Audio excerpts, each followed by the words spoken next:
प्रधानमंत्री ने तिरुपति में आयोजित राज्यों और केंद्र शासित प्रदेशों के श्रम मंत्रियों के राष्ट्रीय सम्मेलन को किया संबोधित। कहा 29 लेबर कानूनों को 4 सरल लेबर कोड्स में बदला गया। खनन पट्टा लीज मामले में चुनाव आयोग ने राजभवन को भेजी रिपोर्ट। मुख्यमंत्री आवास में मंत्रियों और विधायकों का लगा जमावड़ा। राज्यपाल के वक्तव्य का इंतजार। प्रवर्तन निदेशालय ने अवैध खनन से जुड़े मामले में गिरफ्तार प्रेम प्रकाश को ईडी की विशेष अदालत में किया पेश। 6 दिनों की मिली रिमांड।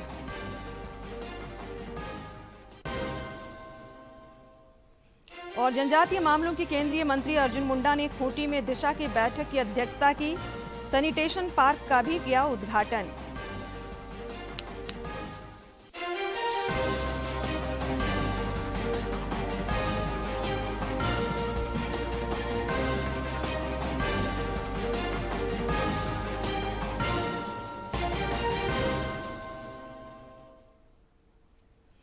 नमस्कार, खबरें झारखंड में आपका स्वागत है। मैं हूं संध्या दिमता और अब समाचार विस्तार से।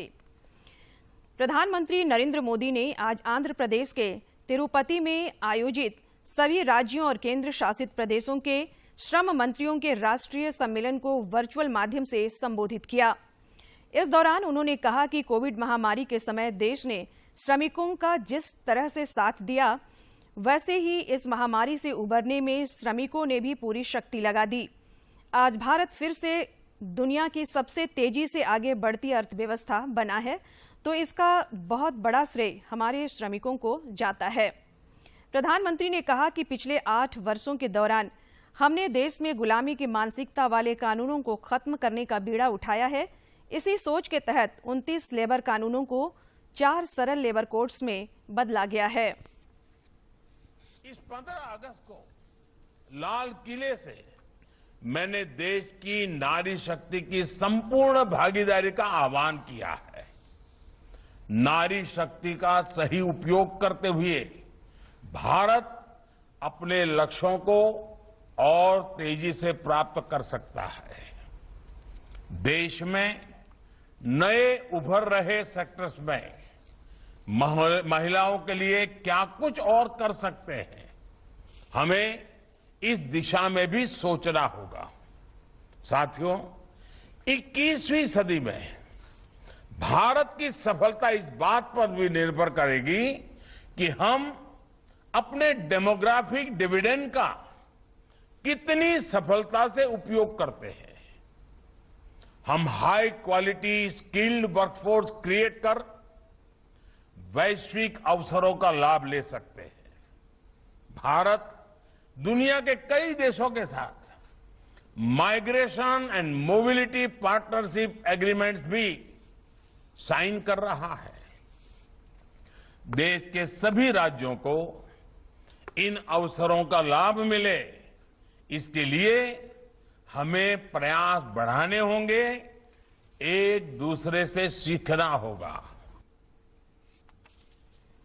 प्रधानमंत्री नरेंद्र मोदी आज स्मार्ट इंडिया हैकाथॉन के समापन समारोह को वीडियो कॉन्फ्रेंसिंग के माध्यम से संबोधित करेंगे। हैकाथॉन के लिए पंजीकृत टीमों की संख्या 5वें वर्ष में 4 गुना बढ़ गई है। प्रथम संस्करण में करीब 7,500 टीमों ने पंजीकरण कराया था और इस बार 29,600 टीमों ने पंजीकरण कराया है। में 2900 से अधिक स्कूलों और 2200 उच्च शिक्षा संस्थानों के छात्र 53 केंद्रीय मंत्रालयों द्वारा सामने रखी गई 476 समस्याओं का समाधान ढूंढेंगे।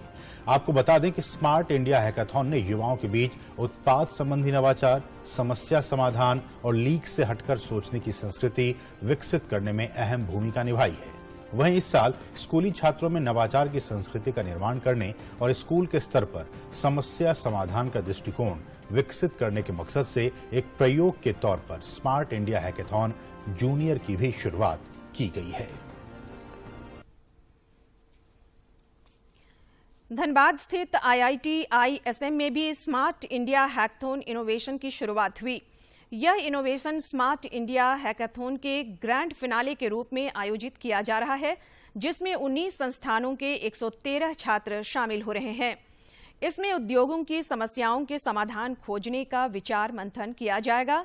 स्मार्ट इंडिया हैकाथॉन इनोवेशन का औपचारिक उद्घाटन आज खान सुरक्षा उप महानिदेशक डीबी नायक द्वारा किया गया। कार्यक्रम में स्मार्ट इंडिया हैकाथॉन के नोडल सेंटर हेड उत्कर्ष मिश्र के अलावा कई वैज्ञानिक और गणमान्य लोग उपस्थित थे।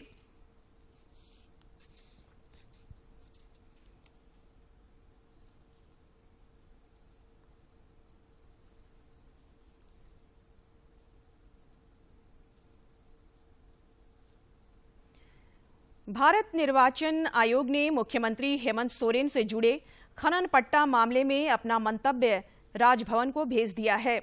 सांसद निशिकांत दुबे की ओर से दावा किया गया है कि चुनाव आयोग का पत्र राजभवन पहुंच गया है। गौरतलब है कि मुख्यमंत्री हेमंत सोरेन द्वारा रांची के अनगढ़ा में पत्थर खनन लीज लिए जाने के मामले में भाजपा नेताओं ने फरवरी महीने में राज्यपाल रमेश बैस से मुलाकात कर शिकायत की थी। भाजपा नेताओं की शिकायत के बाद राज्यपाल ने संविधान के अनुच्छेद 192 के तहत चुनाव आयोग से परामर्श मांगा था। फिलहाल चुनाव आयोग का पत्र राजभवन को प्राप्त हो जाने की सूचना पर झारखंड में राजनीतिक हलचल बढ़ गई है। इधर झारखंड कांग्रेस प्रभारी अविनाश पांडे ने एक वीडियो जारी कर कहा कि चुनाव आयोग के किसी भी फैसले का कांग्रेस पार्टी स्वागत करेगी।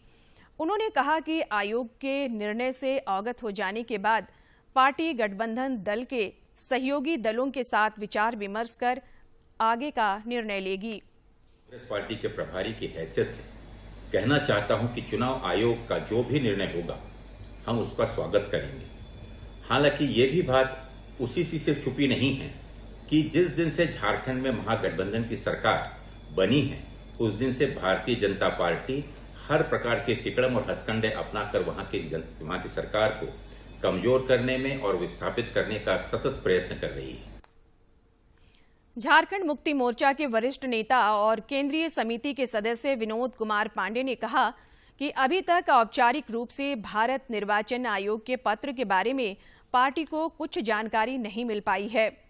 उन्होंने कहा कि झारखंड मुक्ति मोर्चा मुख्यमंत्री हेमंत सोरेन के नेतृत्व में हर स्थिति से निपटने के लिए तैयार है। उसको फिर किस बात की चिंता है? ठीक है भैया। सभी विधायक पहुंच रहे हैं रांची। स्वाभाविक रूप से सभी लोग फोन कर रहे हैं और हमको लगता है कि सभी लोग आज यहाँ उपस्थित हुए। संवैधानिक संस्था है, उसकी गोपनीयता कैसे भंग हुई? ये एक आपराधिक कृत्य है। यदि सीलबंद लिफाफा है चुनाव आयोग का तो वो गवर्नर साहब उसकी पुष्टि करेंगे, कोई सांसद उसकी पुष्टि नहीं कर सकता। और यदि सांसद उस पर क्लेम करता है तो जो लॉ ऑफ द कोर्ट है उसको अपना। इस बीच झारखंड के पूर्व मुख्यमंत्री और भाजपा के राष्ट्रीय उपाध्यक्ष रघुवर दास ने राज्य की हेमंत सरकार पर निशाना साधते हुए कहा कि आज राज्य के इस हालात के लिए मुख्यमंत्री हेमंत सोरेन खुद दोषी हैं।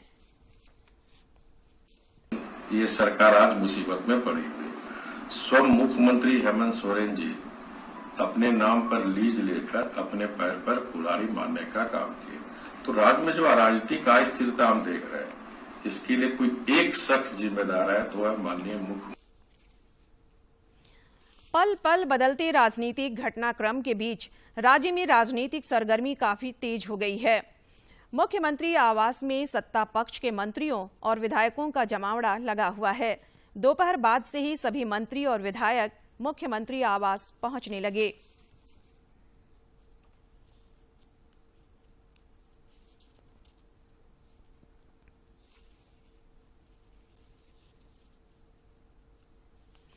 खनन घोटाले में चल रही ईडी की कार्रवाई के तहत प्रेम प्रकाश को ईडी ने गिरफ्तार करने के बाद आज अदालत में पेश किया। ईडी ने कोर्ट से प्रेम प्रकाश की 14 दिनों की रिमांड मांगी, जिस पर विशेष कोर्ट ने 6 दिनों की रिमांड पर प्रेम प्रकाश को ईडी को सौंपा। इससे पहले अहले सुबह प्रेम प्रकाश को ईडी ने गिरफ्तार कर लिया था। ईडी ने कल प्रेम प्रकाश के 1 दर्जन से अधिक ठिकानों पर छापेमारी की थी, जिसमें हरमो स्थित घर से 2 AK-47 बरामद किया गया था।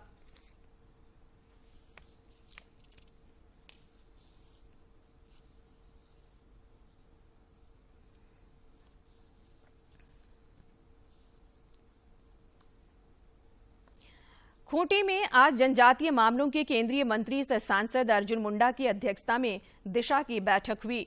बैठक में जिले में भारत सरकार द्वारा संचालित योजनाओं की विभागवार समीक्षा की गई एवं कई आवश्यक दिशा निर्देश भी दिया गया। इस दौरान केंद्रीय मंत्री ने कहा कि जय जवान जय किसान जय विज्ञान के बाद जय अनुसंधान भारत को विश्व गुरु बनाने की दिशा में महत्वपूर्ण भूमिका निभाएगा। श्री मुंडा ने समीक्षा के बाद कहा कि खूंटी जिला ने कई मामलों में बेहतर कार्य किया है, जबकि कुछ मामलों में और बेहतर कार्य करने की आवश्यकता है। ऐसे कार्यक्रम जिसके माध्यम से आम जनता को लाभ मिलता है, वो सही ढंग से और बेहतर एवं प्रभावी ढंग से कैसे पूरी किया जा सके, इस पर सबके पदाधिकारियों के माध्यम से रिपोर्ट प्रस्तुत की गई। कई मामलों में जिला ने बहुत अच्छा काम किया है और कई मामले में हमें और अच्छा काम करने की आवश्यकता है। लगातार इस तरह के समीक्षा से पदाधिकारियों में भी, जनप्रतिनिधियों में भी और जनता में भी विश्वास बढ़ता है और विकासात्मक कार्यक्रम आगे बढ़ते हैं। इससे पहले जनजातीय मामलों के केंद्रीय मंत्री अर्जुन मुंडा ने खूंटी के चाईबासा रोड में सैनिटेशन पार्क का उद्घाटन किया। 87 लाख रुपये से बने इस पार्क में बच्चों के मनोरंजन के लिए आकर्षक झूले लगाए गए हैं। साथ ही पार्क में भगवान बिरसा मुंडा की आकर्षक प्रतिमा भी स्थापित की गई है। पार्क के मध्य में फाउंटेन भी बनाया गया है, जो पार्क की खूबसूरती को बढ़ाता है। उद्घाटन कार्यक्रम में जिले के उपायुक्त शशि रंजन और एसपी अमन कुमार समेत स्थानीय नागरिक और भाजपा के कार्यकर्ता उपस्थित थे।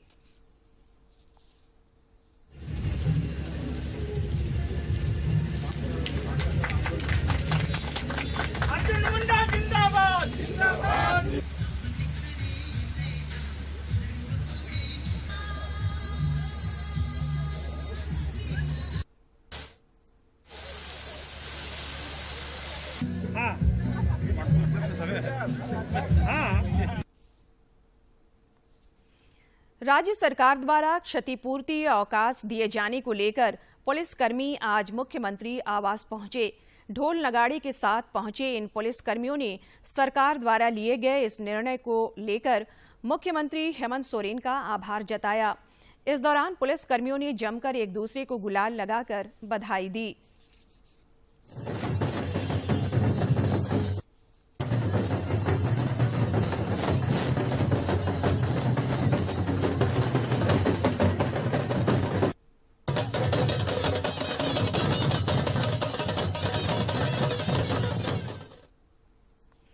देश भर में पिछले 24 घंटे के दौरान देश में कोविड के 10,725 नए मामले सामने आए हैं, जबकि इस अवधि में 13,085 संक्रमित स्वस्थ भी हुए हैं। केंद्रीय स्वास्थ्य मंत्रालय के अनुसार देश में कोविड के 94,047 मामले सक्रिय हैं। मंत्रालय के मुताबिक देश भर में पिछले 24 घंटों में 10,725 नए मामले सामने आए। वहीं पिछले 24 घंटों में 13,084 लोग स्वस्थ भी हुए, जिसके बाद देश में रिकवरी रेट 98.60% हो गया। दैनिक पॉजिटिविटी रेट 2.73% है। वहीं साप्ताहिक पॉजिटिविटी रेट 3.20% दर्ज किया गया। इधर झारखंड में भी कोरोना से जंग जारी है और पिछले 24 घंटे के दौरान अनेक कोरोना वीरों ने इस महामारी को शिकस्त दी। रांची में इस अवधि में 9 नए मरीजों की पुष्टि हुई, जबकि 10 मरीजों ने कोरोना को हराया। जिले में अब कोरोना के 38 एक्टिव केस शेष हैं। कोरोना के खिलाफ जारी जंग में देश में टीकाकरण अभियान तेज गति से जारी है। केंद्रीय स्वास्थ्य मंत्रालय के अनुसार देश में अब तक कुल 2 अरब 10 करोड़ 90 लाख से अधिक कोविड रोधी टीके लगाए जा चुके हैं। पिछले 24 घंटों में 23,50,000 से अधिक टीके लगाए गए। टीकाकरण अभियान देश में लोगों की कोविड से सुरक्षा का एक महत्वपूर्ण माध्यम है और इसकी उच्चतम स्तर पर सुरक्षा और निगरानी की जा रही है।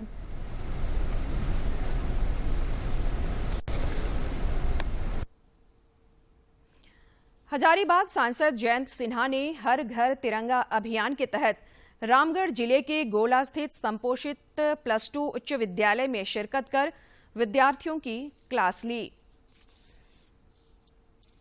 रामगढ़ जिले के गोला स्थित राज्य संपोषित +2 उच्च विद्यालय में हजारीबाग सांसद जयंत सिन्हा ने शिरकत कर विद्यालय में पढ़ने वाले विद्यार्थियों की क्लास ली। उनके द्वारा इतिहास से संबंधित देश की उपलब्धियों के बारे में कई सवाल पूछे गए। सांसद ने गोला ब्लॉक ऑफिस कार्यालय में जन सेवा कक्ष का भी उद्घाटन किया। देशभक्ति को हम लोग उजागर करने की कोशिश में लगे हुए हैं और इसके द्वारा मुझे लगता है कि बच्चों को देश के इतिहास के बारे में पता चलेगा और देश के आगे जो चुनौतियां हैं और देश में आगे जो हम लोगों को मुकाम हासिल करना है उसके बारे में हम लोग जागरूक बनाएंगे। तो इसी हर घर तिरंगा अभियान के तहत हम लोगों की कोशिश है कि हर स्कूल में जाकर अमृत महोत्सव के कारण हम लोग उनको और प्रोत्साहित करें, उनको और उत्साह हम लोग दें। विद्यालय में सांसद के आने एवं उनके द्वारा क्लास में पूछे गए प्रश्न से छात्र काफी उत्साहित दिखे। उपस्थित छात्रा का कहना है कि इस क्लास से उन्हें कई तरह की जानकारियां हासिल हुई। ऐसी ऐसी बातें बता रहे हैं जिनके बारे में हमें पहले से मालूम नहीं था। आज हमारा देश 75वां सालगिरह मना रहा है और हमारे देश के प्रधानमंत्री इस साल धीरे धीरे हमारे देश को आगे ले जा रहे हैं। और आज हमारे बीच मास्टर क्लास का एक प्रोग्राम का आयोजन किया गया है, जो हमारे साथ मिलके बहुत अच्छे बात हमें बता रहे, हमसे पूछ रहे हमारा भारत कैसे विकास कर रहा है। हमारा अमृत महोत्सव का आज 75वां सालगिरह मनाया जा रहा है। हम लोग का पूरा अगस्त से हमारे प्रधानमंत्री ने ये घोषणा की है कि हमारे पूरा अगस्त अमृत महोत्सव के शुभ अवसर पर हर घर में झंडा तिरंगा लहराना चाहिए। स्कूल में इस तरह के कार्यक्रमों के आयोजन होने से विद्यार्थियों में ज्ञान के साथ साथ शिक्षा के प्रति जागरूकता भी आएगी। रामगढ़ से के तिवारी की रिपोर्ट। धनबाद के बरवाडा हवाई अड्डा पर नागर विमानन विभाग द्वारा मोटर ग्लाइडर से जोई राइड करने की व्यवस्था उपलब्ध कराई जा रही है। विभाग के संचालन निदेशक कैप्टन एसपी सिन्हा ने बताया कि मोटर राइडर पर उड़ाने के लिए विभिन्न समय श्रेणियों में दर तय किया गया है। उन्होंने बताया कि स्कूली बच्चों के लिए मोटर ग्लाइडर पर 10 मिनट की उड़ान के लिए 400 रुपये का विशेष दर निर्धारित किया गया है।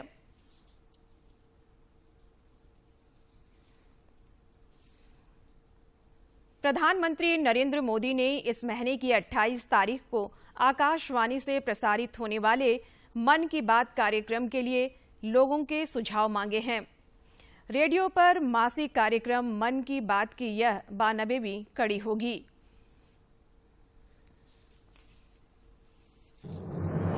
मन की बात है जन जन की, संघर्षों के कुछ किस्से, कहानी कुछ सफलताओं की, अनकही विरासत की, उम्मीदें नए भारत की। महीने के आखिरी रविवार का रहता है इंतजार।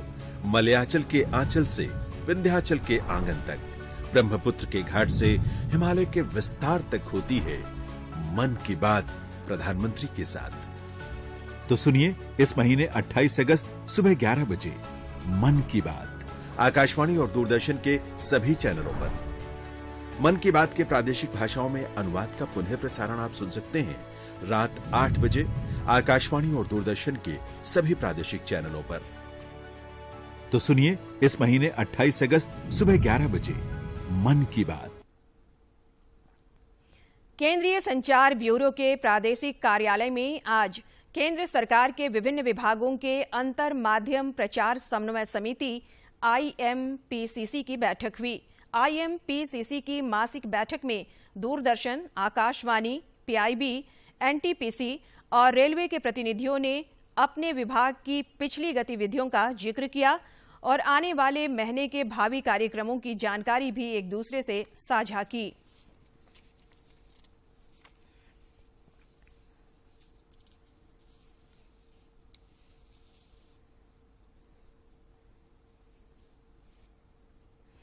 राजधानी रांची समेत राज्य के कई इलाकों में आज भी हल्के से मध्यम दर्जे की बारिश की संभावना है। रांची स्थित मौसम विज्ञान केंद्र के अनुसार इस दौरान कुछ स्थानों पर वज्रपात भी हो सकती है। विभाग की ओर से इसे लेकर येलो अलर्ट जारी किया गया है। विभाग के अनुसार कल बारिश से थोड़ी राहत मिल सकती है, लेकिन 27 अगस्त को फिर राज्य में कहीं कहीं भारी बारिश हो सकती है।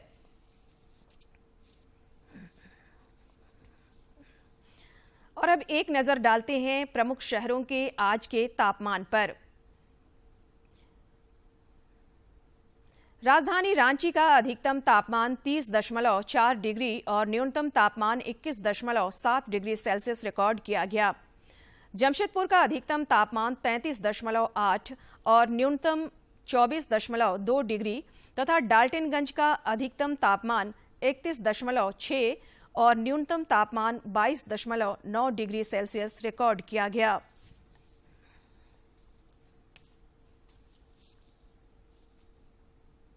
और अब कुछ खबर राज्य के विभिन्न जिलों से।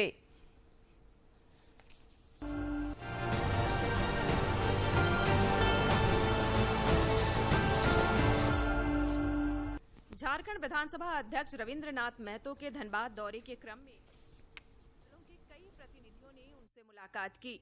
उन्होंने धीमी गति से कोलियासोल में हो रहे मोटेज सहित कई मामलों की ओर उनका ध्यान आकृष्ट कराया। रेलवे बोर्ड यात्री सेवा समिति की 3 सदस्यीय टीम ने धनबाद जिले के नेताजी सुभाष चंद्र बोस रेलवे स्टेशन का दौरा किया। इस दौरान परिसर में लगी नेताजी की प्रतिमा के पास गंदगी देख टीम के सदस्यों ने अधिकारियों को जमकर फटकार लगाई। गुजरात दंगों के दौरान बिल्किस बानो से दुष्कर्म के आरोपियों को जेल से रिहा किए जाने के खिलाफ पूर्वी सिंहभूम के चांडिल में नुक्कड़ सभा की गई। नुक्कड़ सभा के माध्यम से जेल में सजा काट रहे 11 कैदियों को रिहा करने का विरोध किया गया। दिल्ली रेलवे में नौकरी लगाने के नाम पर 31 लाख रुपए की ठगी का मामला उजागर हुआ है।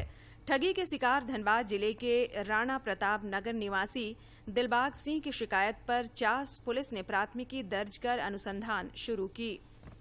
साहिबगंज के राधा नगर थाना क्षेत्र के प्यारपुर गांव में पुलिस ने छापेमारी करते हुए अवैध बालू लदे 4 ट्रैक्टर को पकड़ा। पुलिस की इस कार्रवाई से बालू माफियाओं में हड़कंप मच गया है। गिरिडीह व्यवहार न्यायालय में 12 से 16 सितंबर तक 5 दिवसीय मध्यस्थता स्पेशल ड्राइव कार्यक्रम का आयोजन किया जाएगा। झालसा के निर्देश पर आयोजित इस कार्यक्रम में रोड एक्सीडेंट से संबंधित क्लेम और चेक बाउंस से संबंधित एनआई एक्ट मामलों का निष्पादन किया जाएगा। चांडिल डैम के कुल 8 रेडियल गेटों से पानी की निकासी हो रही है। धीमी रफ्तार से जल निकासी होने से चांडिल डैम के डूब क्षेत्र के कई गांव अब भी जलमग्न हैं। ऐसे में विस्थापितों की मुसीबतें कम नहीं हुई हैं। विस्थापितों की मांग है कि पहले मुआवजा राशि के भुगतान का वादा पूरा किया जाए। रामगढ़ के कुज्जू पुलिस ने आर्म्स के साथ एक कार में घूम रहे 3 युवकों को गिरफ्तार किया है। कार की जांच करने पर एक पिस्तौल, 2 जिंदा कारतूस और मोबाइल मिला। पुलिस ने बताया कि तीनों युवक आर्म्स के साथ क्षेत्र में दहशत फैला रहे थे। गढ़वा के civil surgeon doctor Kamlesh Kumar ने बताया कि डीसी के निर्देश पर स्वास्थ्य विभाग की टीम लगातार अस्पतालों की जांच कर रही है। अर्हता पूरा नहीं करने वाले कई अस्पताल के मालिकों पर एफआईआर भी दर्ज कराई गई है और कुछ जेल भी भेजे गए हैं। इस कार्रवाई के बाद कई निजी अस्पताल के मालिकों ने अपना लाइसेंस सरेंडर किया है। आदर्श चुनाव आचार संहिता उल्लंघन के मामले में पूर्व मुख्यमंत्री बाबूलाल मरांडी के पुत्र सनातन मरांडी ने धनबाद कोर्ट में सरेंडर कर दिया। अदालत ने 1000 रुपया जुर्माना अदा करने की शर्त पर सनातन मरांडी को जमानत दे दी। रांची जिले के जगन्नाथपुर थाना क्षेत्र के विधानसभा सब स्टेशन पर आज स्थानीय महिलाओं और नागरिकों ने बिजली कटौती के विरोध में धरना दिया और अविलंब बिजली बहाल करने की मांग की।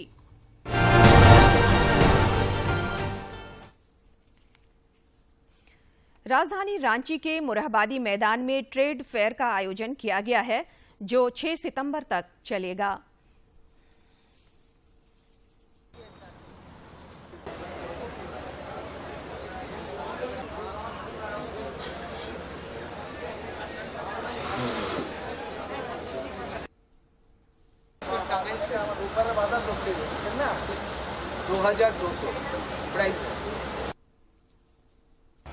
कोरोना के दुरू 3 वर्ष के बाद बहुत ही अथक प्रयास के बाद सरना महिला विकास समिति के तत्वाधान में पहली बार इंडिया बिगेस्ट ट्रेड फेयर 2022 का शुभारंभ कल दिनांक 24/8/2022 को संध्याकालीन 6 बजे माननीय श्रीमती महुआ मांझी राज्यसभा सांसद सह केंद्रीय अध्यक्ष महिला मोर्चा झारखंड मुक्ति मोर्चा के करकमलों से संपन्न हुआ। हजारीबाग की उपायुक्त नैन्सी सहाय ने एसटी, एससी, अल्पसंख्यक और पिछड़ा वर्ग के छात्रों के लिए पोस्ट कल्याण छात्रवृत्ति योजना के आवेदनों में त्रुटियों को सुधार करने का निर्देश अधिकारियों को दिया है।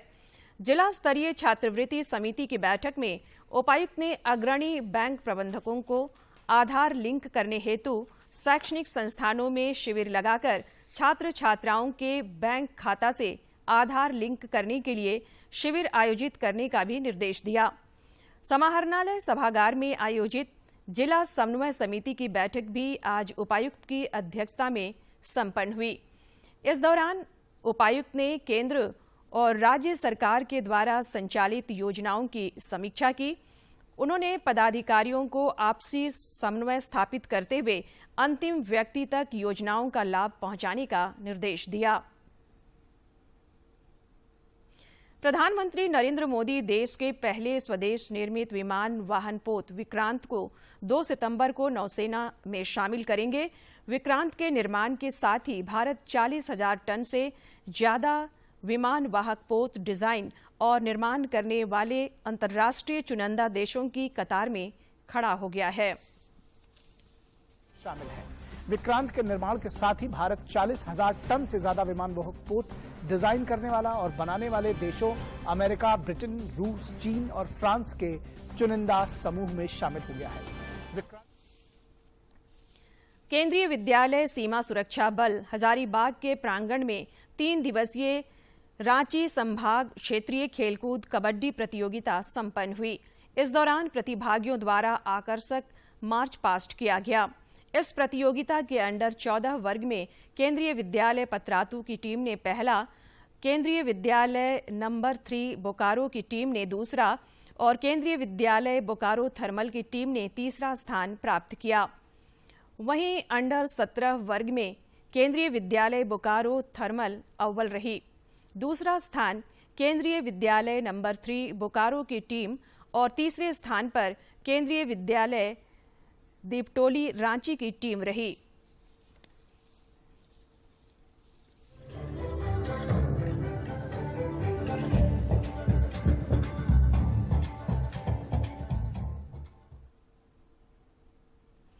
अंत में मुख्य समाचार एक बार फिर। प्रधानमंत्री ने तिरुपति में आयोजित राज्यों और केंद्र शासित प्रदेशों के श्रम मंत्रियों के राष्ट्रीय सम्मेलन को किया संबोधित। कहा 29 लेबर कानूनों को 4 सरल लेबर कोड्स में बदला गया। खनन पट्टा लीज मामले में चुनाव आयोग ने राजभवन को भेजी रिपोर्ट। मुख्यमंत्री आवास में मंत्रियों और विधायकों का लगा जमावड़ा। राज्यपाल के वक्तव्य का इंतजार। प्रवर्तन निदेशालय ने अवैध खनन से जुड़े मामले में गिरफ्तार प्रेम प्रकाश को ईडी की विशेष अदालत में किया पेश। 6 दिन की मिली रिमांड।